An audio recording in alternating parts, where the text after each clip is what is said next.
Agora sim.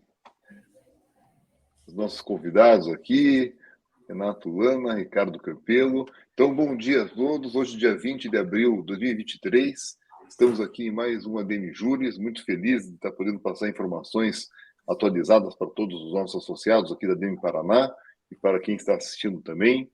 Hoje vamos falar sobre essa due diligence na aquisição de imóveis, que é fazer a parte formal de buscar as informações, verificar se tudo está certo ou não.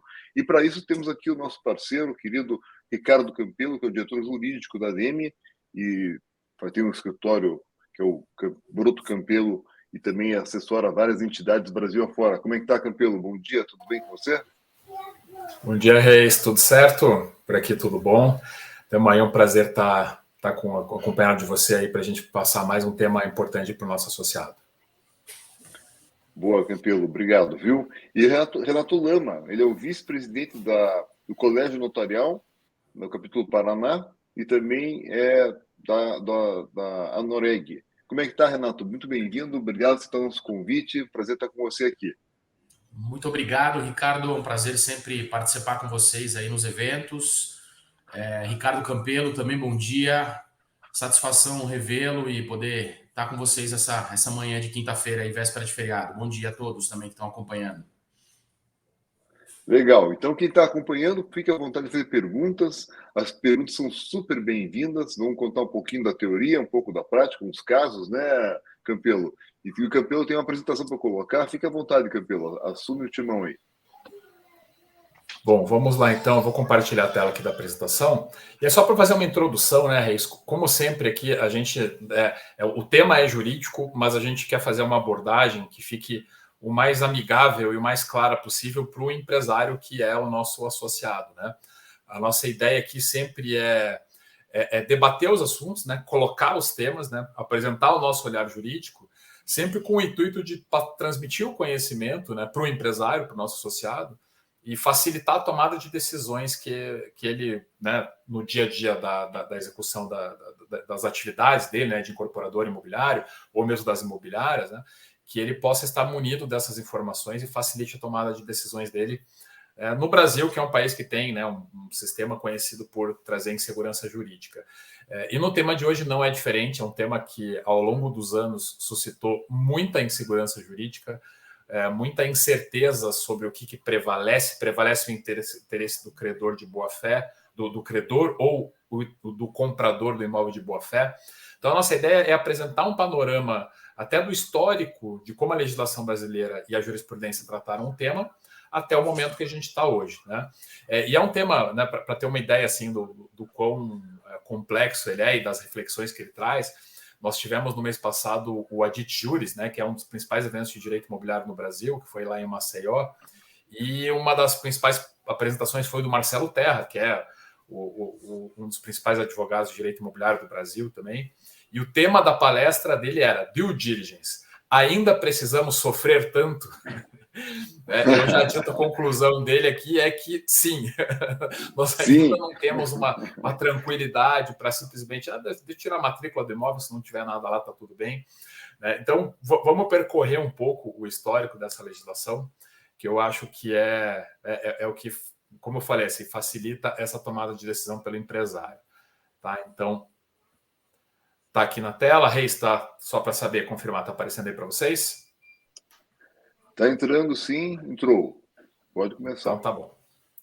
Então, vamos lá. Então, como a gente fala de due diligence, né, só para situar, botar todo mundo na mesma página, né, expressão estrangeira a gente até procura evitar, mas é uma expressão que se consolidou já no mercado e a gente não tem uma tradução tão fácil para ela, né? A gente fala das cautelas, do procedimento de investigação do imóvel, das certidões do imóvel, do proprietário. Então, o pessoal já costuma utilizar due diligence, que é justamente essa avaliação documental, né? Primeiramente do imóvel, né? Então a gente tira lá matrícula, a gente tira a certidão de ônus, a gente tira outras certidões que são relacionadas ao imóvel, como a certidão de tributos imobiliários, e uma investigação também da situação dos proprietários, né? Por questão de dívidas já constituídas, né? E ações judiciais que possam levar esse proprietário do imóvel à insolvência. Tá? Quando a gente for falar da legislação, a gente entende porquê desses temas, né? E também, né, nesse Brasil que muitas vezes nos surpreende com as questões que o judiciário traz, avaliação de possíveis situações de desconsideração da personalidade jurídica.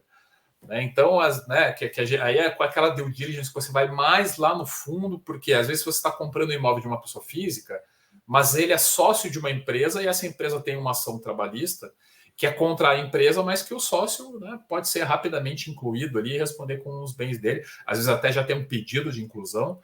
Né? Então, a gente, numa aquisição de imóvel de maior relevância, de porte maior, a gente costuma descer nesse degrau aí da investigação da due diligence. E por que é necessário fazer a due diligence? Porque o direito, né, brasileiro, ele traz essa figura, que é a figura da evicção, que é a perda da propriedade do bem, né, pelo adquirente, por uma decisão judicial, né? E aí que vai uma decisão que vai se relacionar a um fato anterior. Então, né, aquele caso clássico que a gente conhece da pessoa que comprou um imóvel, mas aquele vendedor tinha uma dívida lá de trás, essa dívida, né, não foi paga, e o credor entra lá, ele vendeu, não podia vender porque tinha uma dívida comigo, e aí a pessoa que comprou o imóvel acaba perdendo, né, o imóvel para esse credor. O Código Civil diz que nos contratos onerosos o alienante, ou seja, o vendedor, responde pela evicção, né? E que as partes podem, por cláusula expressa, reforçar, diminuir ou até excluir essa responsabilidade. Né? Então, o que isso quer dizer na prática? O vendedor, caso aconteça a evicção, né, o vendedor ele vai responder perante esse comprador, né, se ele for um comprador de boa-fé, pela perda daquela propriedade. A não ser que as partes coloquem no contrato lá e falem, eu não estou respondendo pela evicção, né, o comprador já sabe do risco e está comprando assumindo o risco. Tá? Mas ainda assim, né, quem comprou o imóvel compra querendo utilizar aquele imóvel, né, não compra querendo ter que buscar uma responsabilização daquele vendedor. É por isso que é tão importante a gente fazer uma investigação da situação do imóvel e do proprietário. Né? Então, aonde que estão na legislação esses fundamentos legais que permitem que um credor faça algum questionamento da venda, né? A gente até vai falar um pouco que não é anular a venda, né? Mas é tornar ineficaz a venda perante aquele credor. Né? Ele fala, perante a minha pessoa, eu que sou um credor aqui, essa venda ela é ineficaz. Então, eu posso penhorar esse bem ainda que ele tenha sido já passado para um terceiro. Né? Isso estava no Código Civil antigo, né, no Código Civil de 73. O Código Civil de 2015, que é a lei atual, ele trouxe essas mesmas disposições lá da fraude à execução, né, para começar, que está no artigo 792, que aí tem aquelas hipóteses mais clássicas, né? Então, o inciso 1 aqui, né, quando fala que a alienação ou oneração do bem é considerada fraude à execução, quando você tiver ação fundada em direito real, com pretensão repersecutória, desde que a pendência do processo tenha sido averbada no registro público, ou seja, está registrado na matrícula. Né? Uma ação fundada em direito real, então tem alguma pessoa ali questionando a propriedade, né? A gente tem aquelas ações imobiliárias, né? Às vezes discutindo ali a matrícula, a transferência, um domínio, uma venda anterior que não foi legal. Né? Essa ação, se ela estiver averbada no registro, ela vai permitir que o credor alegue depois, foi fraude à execução aqui, porque, né, eu tinha averbado na matrícula a existência dessa ação. Item 2, a própria pendência de um processo de execução, né, que é a leitura mais até literal, né, desse instituto da fraude à execução, mas percebam, né, desde que tenha sido averbada na matrícula. Então, não basta ter a execução, o credor ele tem que levar isso à matrícula. Essa redação já é uma redação mais recente do Código de Processo Civil, que começa a trazer, né, as responsabilidades para o credor também. O item 3, quando tiver sido averbado no registro do bem, hipoteca ou constrição judicial, então, caso tenha algum processo ali que o juiz determinou uma constrição, seja uma hipoteca judicial, uma penhora ou alguma determinação nesse sentido. E o item 4, que aí começa a ficar um pouco mais nebuloso. A grande maioria dos problemas e das discussões interpretativas, elas vão lá para esse inciso 4, que fala que, né, então, voltando para o que o artigo está dizendo aqui, a venda do bem, ela pode ser considerada fraude de execução quando, ao tempo da alienação, ou seja, quando foi feita a venda, tramitava contra o devedor ação capaz de reduzi-lo à insolvência. Então, a gente percebe aqui que tem muita subjetividade, né? Então, tinha uma ação lá, podia ser uma ação de conhecimento, não necessariamente uma execução, e é uma ação que poderia levar o devedor à insolvência, né? Então, a gente tem um campo grande de subjetividade aqui. O CPC não exigia que essa ação tivesse registrada na matrícula, né, a existência dessa ação, né, e aí que começou então que a gente começou a enfrentar esses problemas de interpretação, né? E aí o parágrafo 1º diz isso, né? Não é que a venda é nula, mas ela pode ser considerada ineficaz em relação ao exequente, né? Então eu tenho uma execução contra alguém, registrei na matrícula lá a execução, essa pessoa, esse proprietário, ele foi lá e vendeu o bem para terceiros, né? Eu, como credor, falo, isso aí não me afeta. Eu posso penhorar esse imóvel ainda que ele tenha, né, sido transferido regularmente, né, uma venda válida, né? Mas eu posso ir para cima desse imóvel para satisfazer o meu crédito. E sobre esse instituto da fraude à execução, a gente teve a construção da jurisprudência da STJ até chegar nessa súmula aqui, que estabelecia que o reconhecimento da fraude à execução depende do registro da penhora do bem alienado ou da prova de má-fé do terceiro adquirente, né? Então a gente começou a ter muitos casos de discussões de fraude à execução, e o que o STJ procurou, assim, o que a jurisprudência procurou no primeiro momento fazer? Proteger o terceiro de boa-fé. Assim, poxa, não é justo a pessoa que está comprando um bem, né, tempos depois ela perder esse bem por conta de uma dívida do vendedor. Para que isso aconteça, eu preciso caracterizar também que esse comprador ele não estava de boa fé, né? Então, o STJ avançou nesse sentido, já começando a trazer uma proteção para as pessoas que estão adquirindo bem e fez essa aquisição de boa fé, né? Eu separei aqui um pouquinho do voto, né, porque a interpretação literal da súmula ela pode levar uma compreensão um pouco equivocada, né? Quando fala assim, prova da má fé do terceiro adquirente. Mas aqui o STJ entendeu que o terceiro adquirente estava de boa fé porque ele pediu as certidões, porque ele fez a due diligence. Ele fez a investigação do proprietário, fez a investigação da documentação do imóvel, por isso ele entendeu, aqui eu consigo entender que você estava de boa fé. Tá? Então, boa fé do adquirente está diretamente ligada, o STJ que falou, diretamente ligada aos cuidados que ele tomou na compra desse imóvel, né? O que inclui o levantamento das certidões. E, para deixar o tema um pouco mais complicado, né, a gente tem, além do Instituto da Fraude à Execução, que está no CPC, né, no Código de Processo Civil, a gente tem esse outro instituto que é a fraude contra credores, ou seja, é um instituto um pouco mais amplo, né, e que também traz mais subjetividade, como a gente vai ver. Então, diz lá o artigo 158 do Código Civil que os negócios de transmissão gratuita de bens, né, então, aquele pai que doou para o filho para fugir do credor, né, remissão de dívida, se o praticar o devedor já insolvente ou por eles reduzido à insolvência, né? Então pensa, aquele devedor que só tinha aquele bem, aí ele faz uma doação para o filho ali, né? E aí fica insolvente porque não tem outros bens, né? Então esse negócio é o que está sendo considerado aqui como fraude contra credores. E aí sim, poderão ser anulados pelos credores quirografários como lesivos aos seus direitos. Tá? Então nesse caso aqui é um pouco diferente a mecânica legal.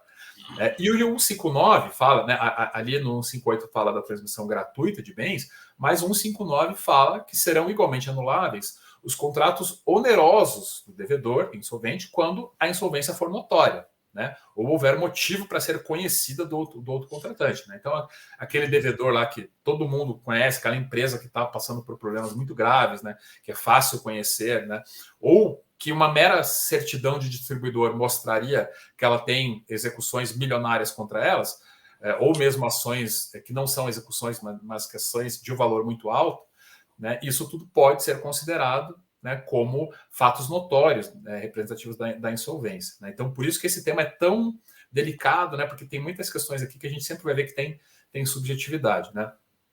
Mas o STJ, sobre a fraude contra credores, o STJ fechou lá num recurso especial, né, que a gente colocou a numeração ali, né, basicamente assim, a interpretação de 4 requisitos para entender configurada a fraude contra credores, né? Então, primeiro, que haja anterioridade do crédito, ou seja, o crédito ele aconteceu, ele foi consolidado antes da venda, né, do imóvel.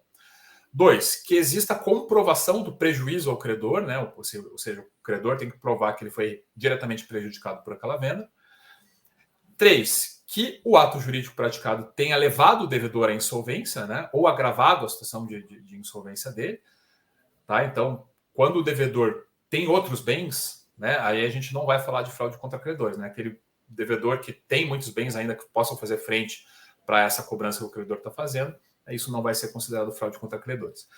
Quarto, que o terceiro adquirente conheça o estado da insolvência do devedor. Mas esse conheça a gente sempre tem que interpretar com de uma forma mais temperada aqui, porque o STJ sempre entende assim, conheça ou pudesse conhecer. Então é isso, assim, se é uma situação muito clara que uma mera certidão do distribuidor ali indicaria esse estado de insolvência, né, esse estado, essa grave situação econômica do vendedor, isso pode ser considerado também como esse instituto aqui da ciente a fraudes, né, que aí acaba enfraquecendo a posição do comprador, né, que está querendo configurar que ele estava de boa fé. Como eu estou na tela sem o relógio aqui, então vou pedir licença só para buscar o celular aqui, que aí eu consigo acompanhar aqui para ver quanto tempo que a gente tem. Não ficar só 16 minutos, tá tranquilo. Não, tá tranquilo. E aí a gente vai percebendo, né? Nesses primeiros dispositivos legais, a gente vê que o ordenamento jurídico ele estava buscando proteger o credor, né? Então ele criou mecanismos legais para que o credor prejudicado por uma venda fraudulenta, né, ou com essas características que a gente mostrou, que ele pudesse ir atrás daquele bem mesmo após a venda, né? Então, no primeiro momento, a proteção foi do credor. E aí, como eu mostrei, já o STJ já trouxe uma proteçãozinha ali para o comprador de boa-fé, para esse terceiro que comprovar que estava de boa-fé, e a gente vai ver esse movimento gradativo da legislação trazendo mais proteção para o comprador de boa-fé, né? Um dos primeiros movimentos foi o movimento buscando essa questão da transparência e da informação geral. Tá? Então, houve uma alteração no Código de Processo Civil em 2006 para estabelecer isso que a gente chamou aqui de averbação premonitória, tá? Que está no 615-A, que diz lá que o exequente poderá pedir uma certidão, né, do ajuizamento da execução e pedir a averbação no registro de imóveis para dar ciência para terceiros. Então, já começou a trazer aqui, não é uma obrigação, né, para esse credor, para esse exequente, mas é uma possibilidade, né, já chamando a atenção dele que ele pode, né, dar essa transparência, averbar isso no registro de imóveis, porque o credor ele quer evitar o problema, né? O credor ele quer evitar que esse vendedor, que esse devedor, né, faça a venda do imóvel, né, prejudicando o crédito dele. Então, esse exequente pode tirar essa certidão, ir lá na matrícula do imóvel e colocar, eu tenho uma dívida, esse cara aqui está me devendo, eu sei que ele não tem outros bens aqui, então estou averbando aqui essa execução para que você, terceiro de boa-fé, pense duas vezes se você vai comprar esse imóvel, né? Até porque, daí vem o parágrafo terceiro para dizer, presume-se em fraude de execução a alienação ou oneração de bens efetuados após a averbação. Então, aqui o credor está muito bem garantido, por quê? Porque ele averbou a existência dessa execução na matrícula. E também botou ali no parágrafo 4º, né, um mecanismo para evitar abuso pelos credores, né, dizendo que o exequente que promover a averbação manifestamente indevida indenizará a parte contrária, né, para também não virar uma coisa que os credores possam praticar condutas abusivas. E aí sim, a partir de 2015, um movimento legislativo, né, um movimento que a gente começou a perceber do legislador, querendo trazer mais proteção para o adquirente de boa-fé e atribuindo mais responsabilidades ao credor, né? Então, como é muito difícil fazer a due diligence, né, você não consegue tirar a certidão de ação daquele proprietário no Brasil inteiro, né, você teria que percorrer aí todos os estados da federação, indo em várias comarcas para pedir certidões, né, é impossível fazer. O legislador começou a entender assim, olha, eu preciso criar algum meio para tirar um pouco do peso desse terceiro de boa-fé que está comprando um imóvel, que senão ele nunca vai conseguir fazer uma compra segura, e começar a atribuir mais ônus para o credor, né? Então, esse credor lá que tem uma dívida com uma pessoa que é proprietária de imóveis, né, esse credor vai começar a ter algumas responsabilidades, né? Então, e isso vinha numa linha, né, aí eu acho que eu posso trazer um pouco o Renato para a conversa, do que, né, já se chamava antes dessa lei do princípio da concentração dos atos na matrícula, que foi um movimento aqui no Brasil, principalmente trazido pelo Dr. Lamana Paiva, né, que é um registrador lá do Rio Grande do Sul muito conhecido e que, né, faz muitas palestras, escreve muitos artigos, que sempre defendeu esse princípio, né, da concentração dos atos na matrícula. E aí vem esse artigo 54, falar: não poderão ser opostas situações jurídicas não constantes da matrícula do registro de imóveis, inclusive para fins de evicção, ao terceiro de boa-fé que adquirir ou receber em garantia direitos reais sobre o imóvel.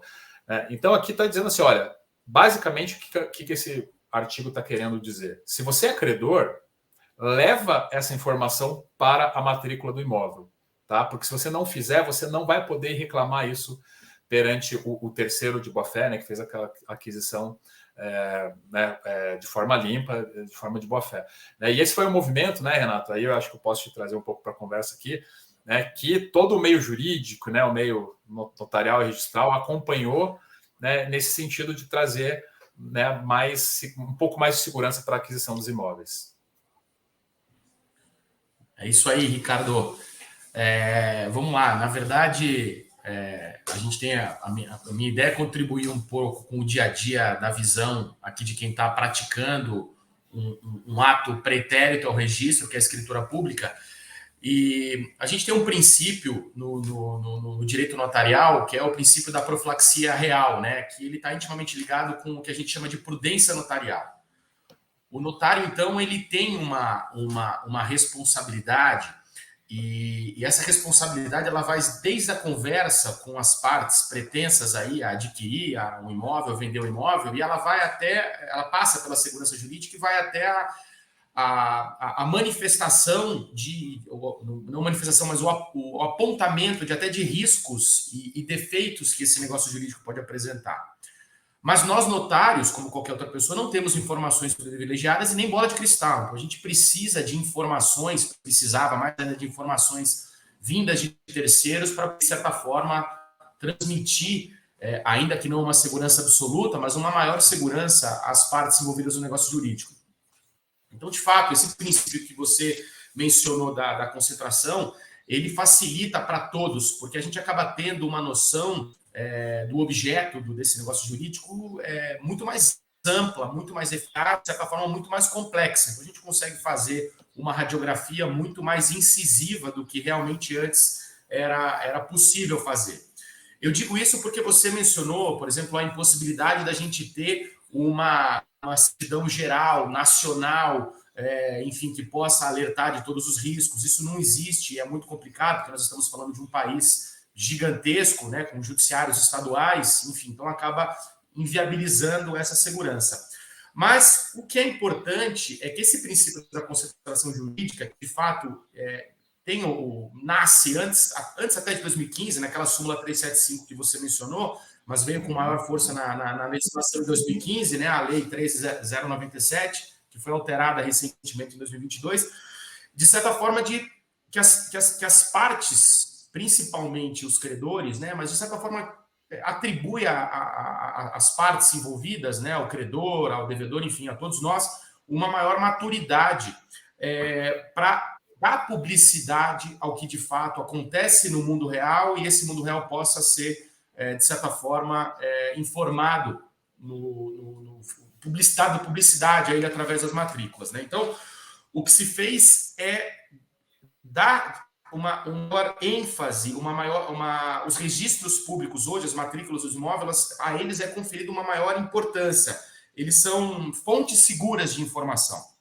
Então, a ideia é que nós tenhamos um paradigma novo, né, onde eu me recorra da ficha corrida do imóvel, que é de fato a matrícula, para poder aferir se aquele é ou não é um negócio, né?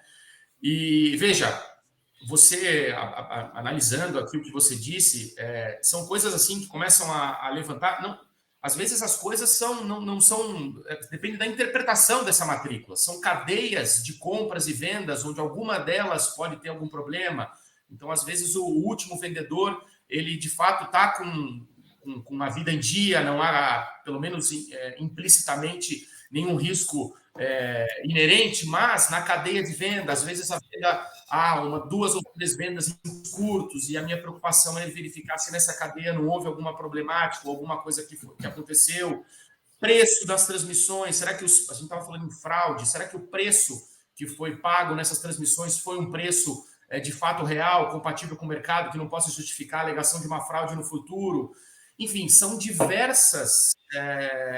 O que eu quero dizer é que existem ainda questões subjetivas, né, a serem analisadas, que são diversas as esferas que devem ser analisadas e, portanto, ainda que o princípio da concentração seja algo extremamente importante, extremamente rígido e saudável para quem administra imóveis, não só quem está comprando imóvel para uso próprio, mas os incorporadores, enfim, as pessoas que estão relacionadas ali ao dia a dia da construção e venda de imóveis, de ter uma noção, ou pelo menos um ponto de partida forte e coeso para tomar essa decisão. Mas a due diligence, pelo que a gente pôde conversar aqui, ela não deixou de ser importante, né? O princípio da concentração ele é um ponto marcante, mas a due diligence ainda assim é uma questão importante, porque ainda ficaram muitas subjetividades. Você mesmo acabou de transmitir uma para a gente, que consta lá do artigo 792 do Código de Processo Civil, enfim. São várias subjetividades que devem ser analisadas e não basta só se ater ao fato de existir ou não existir processo, existir ou não existir alguma questão jurídica que pode levar o vendedor a uma insolvência civil ou uma falência, dependendo se for uma pessoa jurídica, enfim. São diversas coisas que devem ser analisadas e sopesadas na decisão do negócio. Mas o importante é ter em mente que nós estamos falando de uma lei de 2015, que foi recentemente modificada e aprimorada agora em 2022. Então, eu tenho convicção de que esse princípio da concentração vai ganhar uma importância cada vez maior e, com o passar dos tempos, vai dar uma segurança jurídica ainda maior às partes que estão envolvidas. Eu, conversando com você agora desse princípio da concentração, eu me lembro que na época da pandemia, nós começamos a tratar, por exemplo, das assinaturas digitais, né, das assinaturas de atos notariais por videoconferência. E na época as pessoas eram ainda muito contrárias ou desconfiadas desse negócio. E hoje grande parte das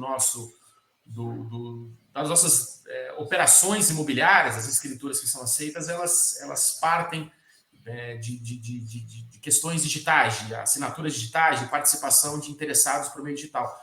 Então, eu vejo que, de certa forma, esse princípio da concentração vai ganhando força, vai deixando as pessoas, de certa forma, mais confortáveis em confiar na matrícula e confiar na atividade proativa dos credores, né? E acho que isso vai ganhar força e a gente vai ter, daqui a um tempo, um cenário diferente. Nós vamos estar fazendo conversas sobre a due diligence de forma diferente do que a gente está conversando hoje, né? Eu quero, né, justamente sobre essa questão da concentração dos atos na matrícula, como eu falei, trazer um pouco da explicação disso, né, para ajudar o empresário a compreender e fazer essa tomada de decisão.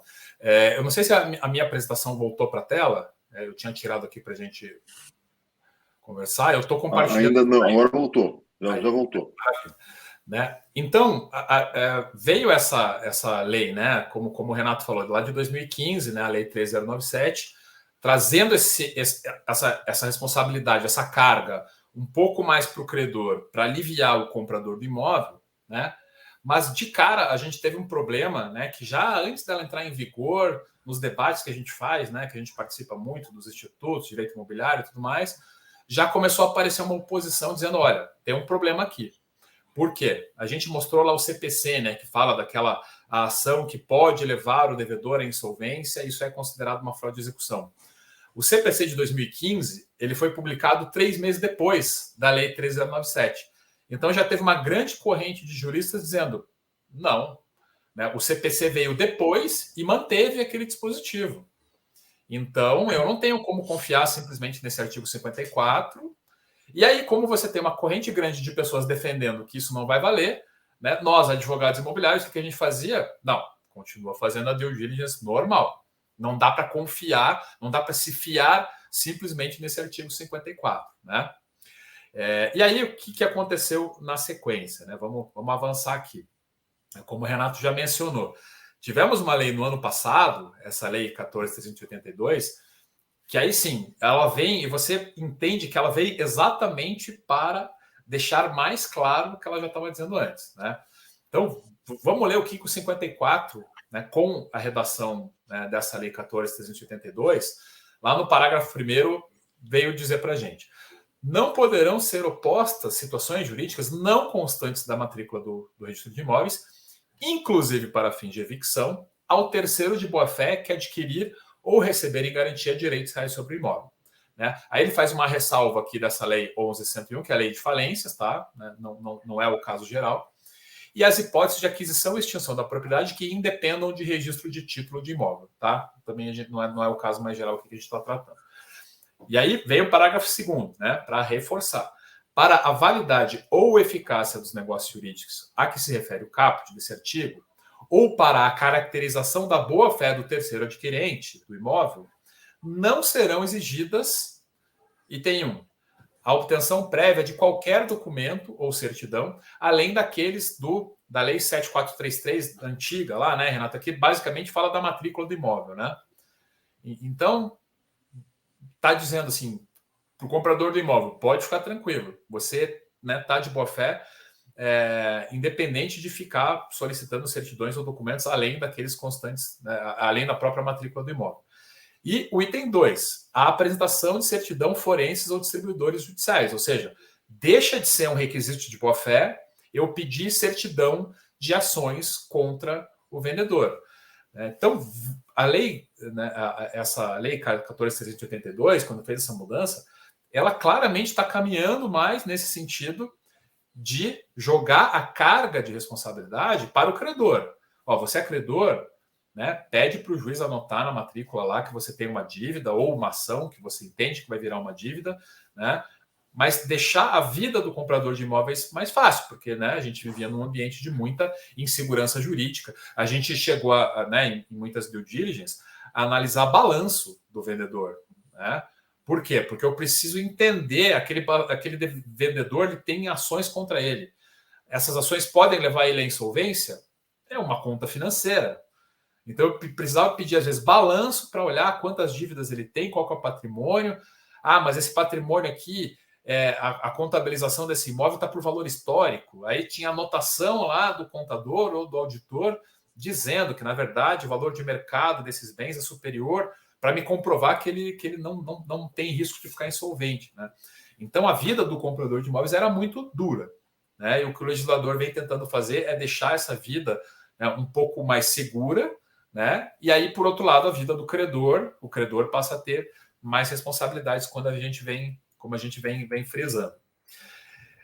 Algumas situações, né, permanecem importantes. Então, por exemplo, né, essa questão da concentração dos atos da matrícula claramente não se aplica para dívidas tributárias. Isso é pacífico já. Então, a situação tributária do vendedor, você continua tendo que averiguar. Por quê? Porque a gente tem esse artigo 185 do Código Tributário Nacional dizendo que presume-se fraudulenta o débito inscrito como dívida ativa. Tá? O CTN não foi alterado pela Lei 3097, então continua valendo. Né? E inclusive aqui já veio o CTN falar na indisponibilidade de bens, ali no artigo 185A, dizendo que quando o devedor não tem bens, a penhora não consegue achar bens para penhorar, o juiz decreta a indisponibilidade de bens. Né? Mas o mais importante aqui é essa questão: presume-se fraudulenta a venda né, quando o vendedor ele tem débitos tributários escritos em dívida ativa. Né? E isso acaba... Né, a gente faz esse alerta por quê? Né? Aí o Renato sabe bem. Hoje não é obrigatório o tabelião exigir as certidões tributárias para lavrar a escritura de compra e venda de um imóvel. Eu acho que realmente esse provimento aqui, né, da corregedoria, ele é positivo, né? Não é obrigatória a exigência das certidões, mas ela é muito importante. Né?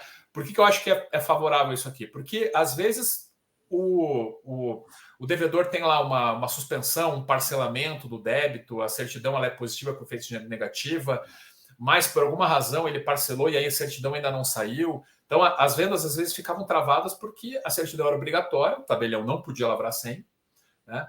Então vem esse provimento dizer, olha, né, serão admitidas para matrícula e registro as escrituras públicas em que não conste menção ou transcrição das certidões negativas de tributos, desde que as partes tenham dispensado. Né? Aí que o Renato, né, pode explicar para a gente como que isso funciona. Né? Então chegou lá, não quer tirar as certidões tributárias, você vai colocar lá na matrícula que as partes dispensaram e que estão cientes das responsabilidades dela, né, Renato? Então, na verdade, a gente até... Isso é uma discussão antiga, né? Porque se tinha a Receita Federal, ela foi aglomerada com o INSS, as certidões passaram a ser expedidas em consonância. Então, eu tinha, muito antigamente, uma certidão da Receita Federal e uma certidão do INSS. A partir do momento que isso foi aglutinado, a certidão passou a ser genérica, dos débitos administrados pela Receita Federal, né? E isso englobava também débitos do INSS, enfim. Então, tinham disposições legais, tinham não, ainda existem, inclusive se for dar uma olhada na lei de custeio do INSS, ainda há uma previsão de que as pessoas jurídicas, elas precisam, para se desfazer de bens imóveis, desde que não seja do ativo circulante, né, apresentar certidões, desde que seja do ativo circulante, apresentar certidões negativas. Então, tinham estados que não pediam, estados que pediam, mudanças legislativas, enfim. E essa discussão tomou corpo nacional. Aqui no Paraná, nós tivemos o nosso Código de Normas alterado no início do ano, já acompanhando uma jurisprudência, uma doutrina nacional, no sentido de que não há necessidade de se apresentar a certidão negativa de débitos administrados pela Receita Federal, que é a certidão mais conhecida por todos, né? Então, antigamente, se você tinha algum débito, a pessoa jurídica não conseguia vender o imóvel, tinha que correr atrás do pagamento desse débito, do parcelamento desse débito, e hoje se possibilitou que essa certidão não seja apresentada. Mas, na verdade, o que se fez foi transmitir a responsabilidade às partes envolvidas. Então, o Estado deixou de acautelar isso e passou essa cautela às próprias partes, que são, enfim, capazes e suficientemente instruídas, se quiserem, para poder operacionalizar esse negócio. Então, na verdade, hoje você consegue dispensar essa certidão de débito, é mais uma certidão que pode ser dispensada, mas há uma ressalva, né, de que se essa certidão for dispensada, por óbvio, as partes têm que se declarar cientes e enfim, sabedoras de que eventuais problemas tributários são de sua responsabilidade. Né? Então, nada mais justo, eu vou fazer a minha análise, eu vou fazer a minha due diligence, vou chegar à minha conclusão, se compro ou não compro, e se deixar de pedir essa certidão, eu vou assumir essa responsabilidade para mim. Então, hoje, aqui no estado do Paraná, o estado que a gente pode falar com propriedade, né, nós temos uma situação jurídica hoje que nos permite afastar a exigência da certidão de débitos federais. Então, isso é bem comum hoje, as partes afastarem. Mas, da mesma forma, isso fica a critério da parte, né? Então, é uma responsabilidade que você assume se não pedir, mas o negócio vai ser feito de qualquer forma. Não há óbice para a realização do negócio, como aconteceu no passado. Até tem um caso que eu vou mostrar aqui a matrícula, né, para a gente ver bem na prática o tipo de situação que pode acontecer, que é justamente um caso envolvendo certidão tributária. Tá? Eu vou passar aqui um pouquinho, né, rápido a apresentação, mas acho que aqui, nesse ponto, era deixar claro que a dívida tributária ela pode acabar atingindo, independente do princípio da concentração dos atos na matrícula, a dívida tributária ela tem um tratamento especial, jurisprudência aqui do STJ colocando que o CTN, o Código Tributário Nacional, é uma lei especial, então é uma diferença de tratamento entre a fraude civil e a fraude fiscal, tá? Só para deixar bem claro aqui para o pessoal, dívida tributária não tem defesa, não tem como alegar que não estava registrado na matrícula. Se tiver a dívida ativa, né, isso vai ser um problema que pode comprometer a venda do imóvel. Né?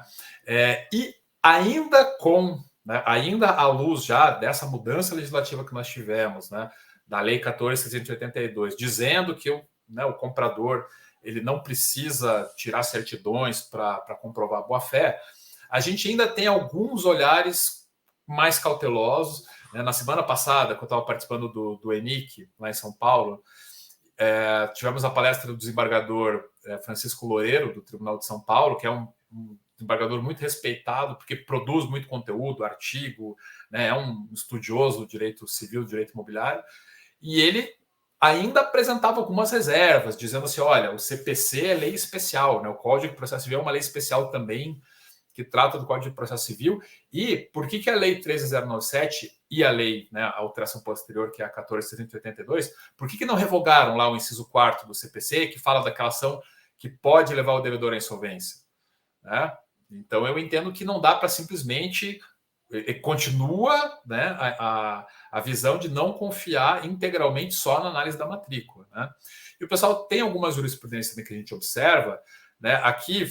Né, ficou um pouco pequeno, eu trouxe mais para ilustrar aqui, vou explicar rapidamente o caso aqui. Aqui é um caso que não a transmissão, né, a situação em si dessa dívida não estava registrada na matrícula, mas ela, claramente, quando você analisava a situação, né, o que aconteceu ali no caso, era uma família que estava fazendo uma blindagem, né, a chamada blindagem patrimonial. Então, ela estava tentando tirar patrimônio do nome do devedor, para prejudicar, né, os credores. E aí o STJ veio, né, o que eu acho importante compreender dessa decisão aqui, o STJ veio para dizer, ainda que tenha concentração dos atos na matrícula, né, isso não impede de reconhecer, no caso concreto, alguma situação que represente exatamente, né, uma fraude. Né? Então, ainda existe uma análise subjetiva do caso concreto. Né? Por isso que a due diligence ainda é necessária. Né? Então, a gente chega até aqui para dizer isso, olha, ainda é importante tirar certidões, ainda é importante verificar a situação daquele vendedor. Por quê? Porque pode ter tido uma situação de um planejamento patrimonial ali, alguma coisa que você, como comprador, vai se incomodar. O que eu entendo? Eu entendo que hoje a gente não precisa sofrer tanto como a gente sofria antigamente, né? Para responder o questionamento lá do meu colega, do Marcelo Terra. Eu, por exemplo, hoje, já com a lei da concentração dos atos na matrícula e essa alteração posterior, quando eu vejo que tem dívidas, né, eu tenho uma relação, eu tenho processos contra a empresa que está vendendo, né, tem um volume grande de processos, né, nenhum daqueles processos me chama atenção em termos de valor, eu não vou lá tirar a certidão de objeto e pé de cada processo para fazer uma análise que vai levar semanas, né, nenhuma delas está registrada na matrícula, eu vejo a característica geral daquele vendedor, né, e entendo que isso é suficiente para me garantir ali de que não tem uma fraude ou não tem alguma coisa tão descarada que vai me trazer um problema lá na frente. Tá? E para trazer aqui um exemplo, né, bem claro do por que a due diligence é importante, mesmo com concentração dos atos na matrícula, mostrar uma situação que estava na matrícula do imóvel, né, mas que o pessoal que fez a due diligence na época não percebeu. Né, isso é um caso que nós do escritório atuamos e o cliente nos procurou porque teve um problema lá na frente. Então, para explicar o que aconteceu, né? A empresa A vendeu para a empresa B, é esse registro aqui dessa compra e venda que eu vou, né, mostrar para vocês, e a empresa B vendeu para C e o meu cliente comprou da C, tá? Meu cliente foi verificar ali a compra a situação da matrícula do imóvel, essa venda B para C, tranquilo, investigou a empresa C, né? Não tinha dívidas, mas acontece que essa venda do A para B, ela tinha uma informaçãozinha na matrícula ali. E é uma informação que você só vê na lupa mesmo, né? Só em uma due diligence que o advogado vai fazer com muita cautela. Né? O que estava constando ali dessa venda? Você pegava a matrícula, você faz uma leitura rápida, você não encontra nenhum problema. Tá? Mas era uma escritura pública de compra e venda. Aqui eu anonimizei até os dados, né? Mas aqui, compra e venda da parte ideal, valor, tudo bem. Aí vem lá observações. Comparece como anuente, né, o outro proprietário ali, sua mulher, né, porque era uma venda da parte ideal, ok? E esse item 2 aqui da observação. O imóvel tem indicação fiscal, tal. Na verdade, não era nem o item 2 da observação. Era o que acabou a observação 2, vem aqui, ó. Eu já estou na segunda imagem, na imagem da direita, ali na terceira linha. Dispensadas as certidões negativas de débitos previdenciários e de débitos federais, face ao contido no ofício tal da segunda vara da Justiça Federal, processo número tal. O que tinha acontecido aqui? Na época, a apresentação das certidões fiscais era obrigatória, tá? Essa venda aqui até é de Santa Catarina, né? Não é o nosso código de normas aqui. Era obrigatório exigir a CND e a empresa que estava vendendo, ela não tinha essa CND. Entrou com processo judicial, conseguiu uma liminar, fez a escritura com base nessa liminar. Foi essa informação aqui para a matrícula.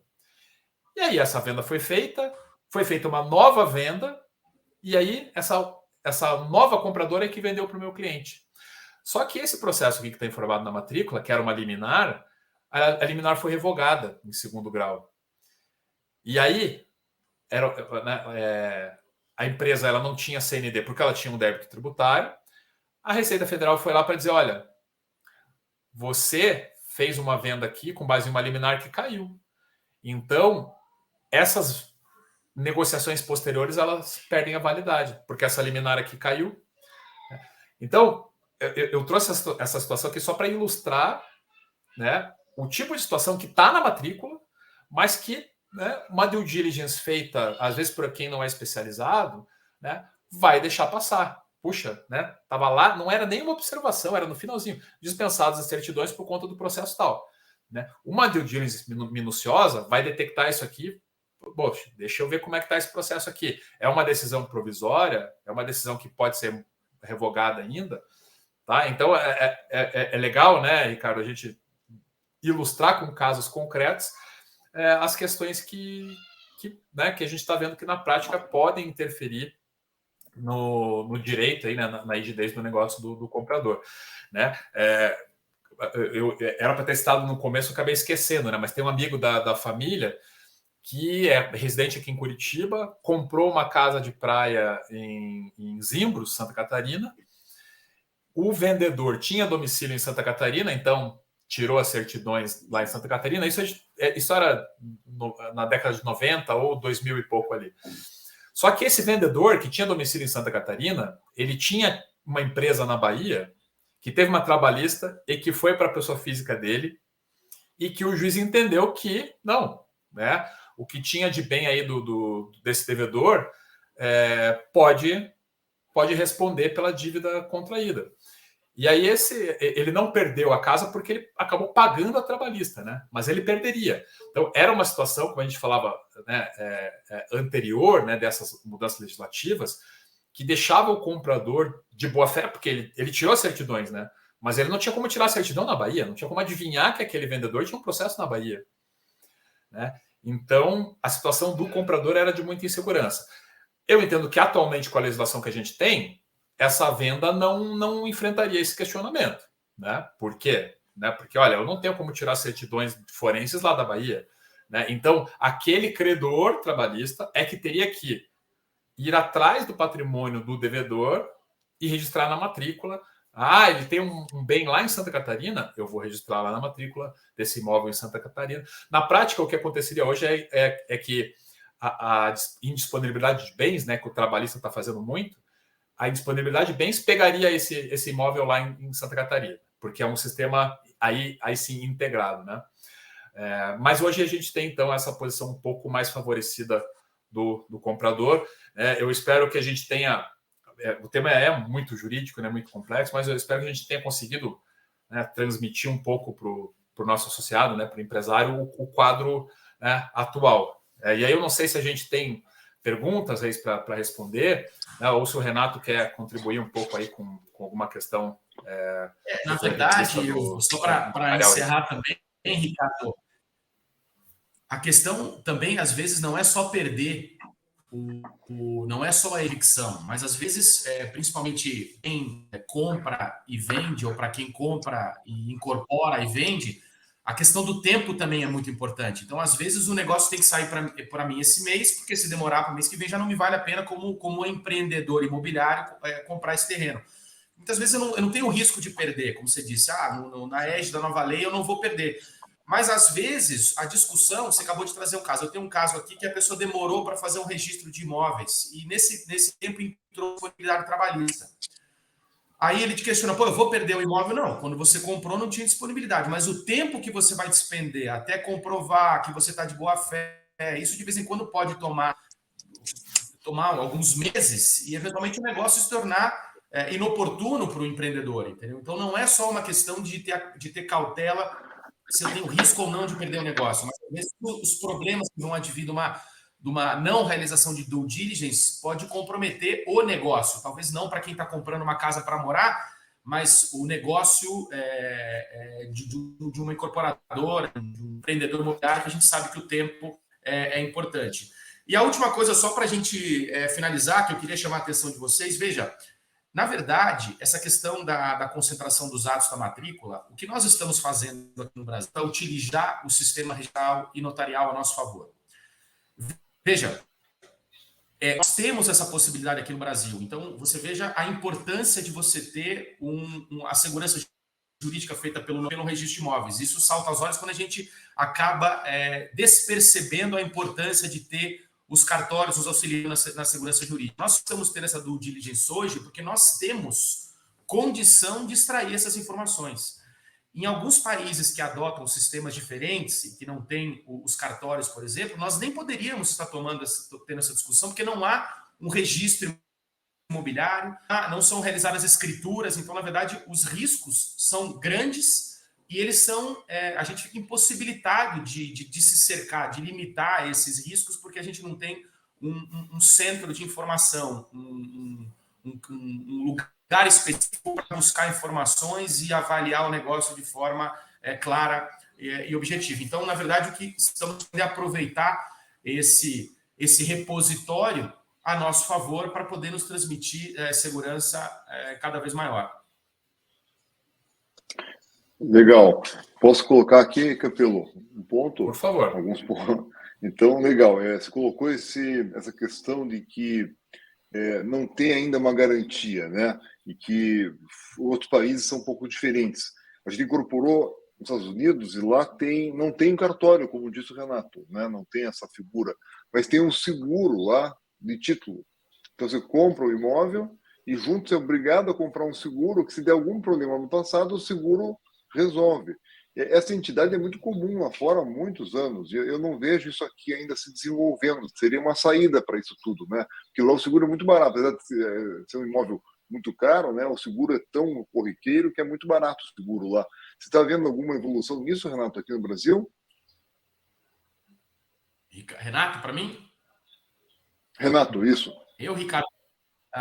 Na verdade é o seguinte, eu não vejo, nunca tive até nunca tive a curiosidade de correr atrás disso, até porque, por mais que seja barato, Ricardo, os custos com seguro são muito superiores aos custos das taxas dos cartórios aqui no Brasil ainda. Não digo em todos os estados, mas a maioria dos estados tem tabelas de emolumentos condizentes com a realidade e ainda assim os custos são inferiores aos custos securitários. Então, você veja, aqui no Paraná, por exemplo, a gente tem um limitador de cobrança. Então, independente do valor do imóvel, o imóvel pode ser, passou do limite, o valor da escritura, o valor do registro vai ser o mesmo.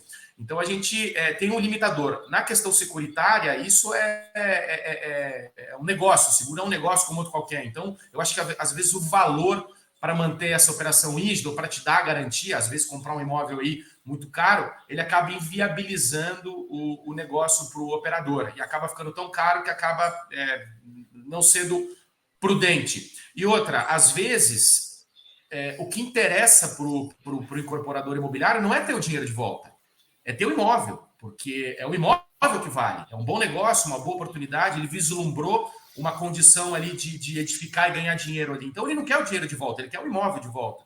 Então, o interessante é realmente ter um sistema que dê segurança e não única e exclusivamente que remunere e te dê de volta o dinheiro que você aportou ali, porque esse pode ficar em segunda instância. Às vezes, como eu disse, o negócio não é o dinheiro de volta, mas é o imóvel em si. Mas realmente não tenho conhecimento do estudo securitário aqui no Brasil, mas acho que esse estudo, se houver, é muito incipiente ou nem existe por conta dos custos que estão envolvidos aí na operação securitária com os imóveis no Brasil. Mas é o meu ponto de vista, né?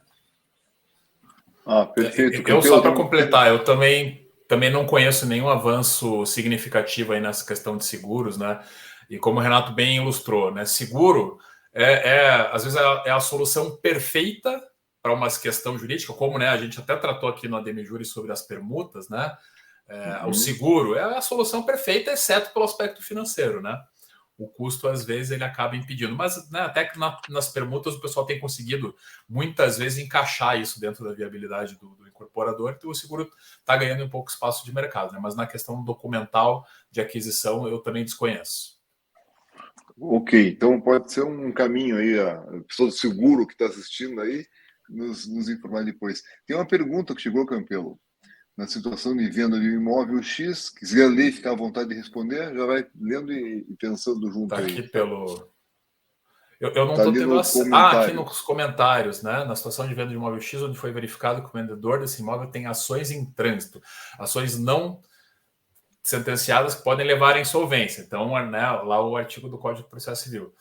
Considerando que esse vendedor tem vários imóveis no nome, podemos vender esse imóvel X e colocar na presente escritura que, no caso de execução dessas ações, o vendedor dará em garantia os outros imóveis?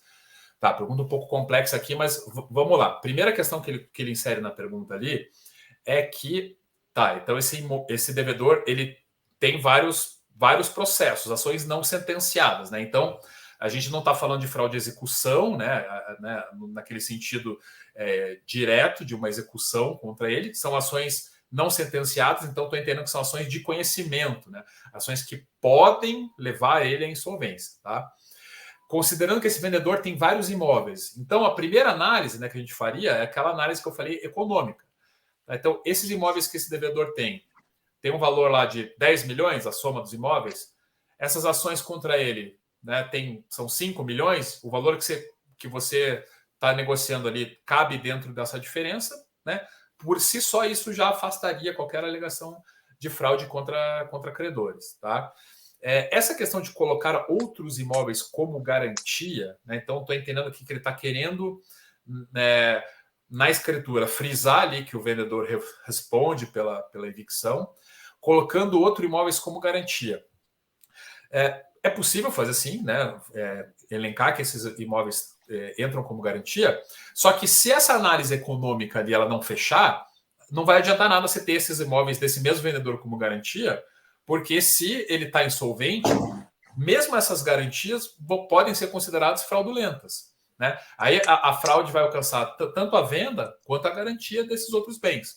Tá? Então, o mais importante é fazer essa análise econômica, né? Essa venda pode levar esse devedor a esse, né, vendedor à insolvência, né? E isso passa por essa verificação de quanto que esse patrimônio que ele tem vale, né? Lembrando que hoje a gente ainda tem, né, a lei, né, da concentração dos atos na matrícula, né, já com uma interpretação de que se esses processos não estão averbados na matrícula, não poderiam ser opostos contra esse comprador, né? Então, como eu falei, tem exceções? Tem, mas a regra, né, o princípio hoje é que essa venda ela não poderia ser questionada se esses devedores não levaram essas informações para a matrícula, tá? Eu espero ter conseguido responder aí a pergunta do Ronald Cruz. Obrigado, Ronaldo, pela pergunta. Obrigado, Renato e Ricardo. Vou passar para vocês a palavra final para dar as suas considerações finais e, se possível, sugestões de como que o empreendedor, o vendedor, o comprador aí pode fazer do diligence. E me parece que, Ricardo, que aquele símbolo da justiça, da balança, né? Está bem claro aqui, o lado tem que pesar um pouco o credor, um pouco o devedor ali. Não é fácil essa sintonia fina, né? Mas passa para o Renato antes a palavra, Renato. Se quiser apresentar melhor o teu trabalho, né, o teu cartório e as tuas sugestões para os nossos ouvintes aqui, por favor. Ricardo, primeiramente eu é que agradeço a oportunidade, é sempre um prazer enorme participar dos eventos realizados pela ADEME aqui do Paraná. Agradecer ao Ricardo Campelo também, que além de um ótimo profissional, é um amigo de longa data aí.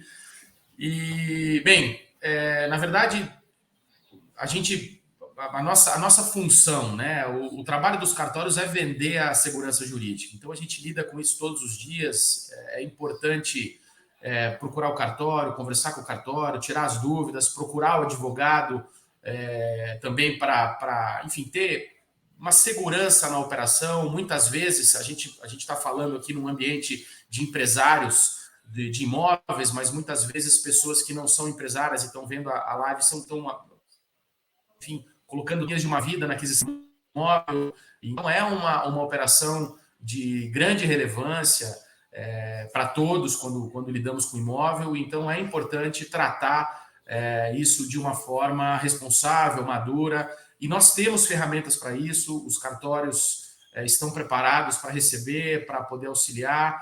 Nós temos diversos advogados especialistas, está aqui o doutor Ricardo, para não me deixar mentir, que podem nos auxiliar também. Enfim, vamos usar as informações que temos. Né? Os cartórios têm informações, têm riquezas ali para poder ser levantadas para os pretensos compradores e vendedores antes de operacionalizar qualquer negócio, para que eles possam, de forma confortável e segura, chegar à conclusão se é um bom negócio comprar, se é um bom negócio vender, e, enfim, ter um negócio jurídico seguro e confortável. Do mais, colocar os cartórios aqui do Estado do Paraná à disposição de todos. Eu sou vice-presidente da Noreg e vice-presidente do Colégio Notarial aqui do Paraná, então eu me sinto confortável de colocar os cartórios aqui do Paraná à disposição de vocês todos. E agradecer mais uma vez a ADEME, na figura do Ricardo, e o convite na figura do Ricardo Campelo. Muito obrigado.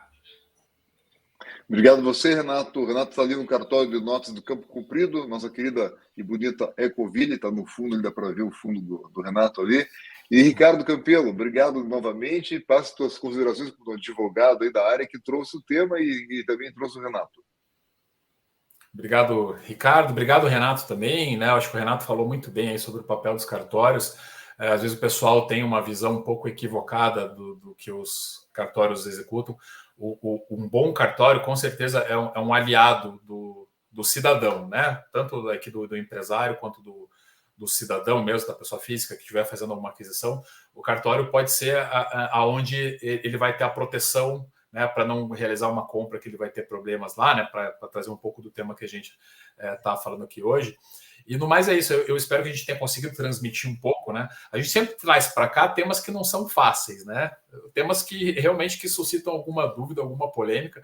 A gente nunca está falando aqui aquela coisinha, né, preto no branco, aquela coisa que é só, né, fazer uma explicaçãozinha simples ali. Então a gente acabou tendo que explorar um pouco, sempre, como sempre, né, ali a parte do que diz a lei, da jurisprudência, né? Mas a ideia é sempre essa, sempre apresentar para o empresário, né, mastigar numa linguagem mais comum o que a legislação diz hoje, né, para ajudar ele a tomar essas decisões que são tão importantes, assim, faz uma compra ou não faz, né? Isso a gente atua muito com isso, né, e a gente procurou mostrar um pouco isso, assim, né, a importância também, né, de uma assessoria qualificada para não deixar passar um problema ali que ele vai lá no futuro, né, perder um imóvel, ou mesmo, né, como o Renato falou, às vezes não vai perder o imóvel, mas vai ficar com a obra parada lá, né? Aquele credor conseguiu lá botar alguma coisa ali na matrícula, a obra não sai, o incorporador pode até dizer, não, mas eu fiz tudo certo aqui, né? Eu sei que essa dívida aqui não vai se concretizar, mas aí você tem uma anotação na matrícula dessa ação, vai tentar tirar financiamento no banco, o banco não vai dar, né, para fazer ali um apoio à produção que seja, né? Então a gente procurou ilustrar um pouco à luz da prática como que esse tema é tratado. Agradeço e até a próxima, Ricardo. Obrigado, Campelo. A impressão que dá é que está melhorando, né? Nós estamos num caminho que saiu de uma proteção direta de um lado só, essa balança está ficando um pouco mais equilibrada e, como disse o Renato, né, Renato, essa integração dos sistemas e essa jurisprudência tende a gente melhorar esses processos. Muito obrigado a todos, agradecer a equipe aqui da ADEME, o Vinícius, todo o pessoal aqui que faz a curadoria desse programa, deixar claro para quem está assistindo que tem uma pesquisa que será enviada, sugira os temas para ajudar a gente a trazer os temas mais relevantes possíveis. Agradecer a todos os associados da ADEME Paraná, a quem está assistindo, a nossa diretoria, que tem feito um ótimo trabalho, na figura de seus presidentes, nossos diretores. Um grande abraço a todos e até a próxima. Valeu, pessoal. Um abraço. Tchau, tchau. Um abraço.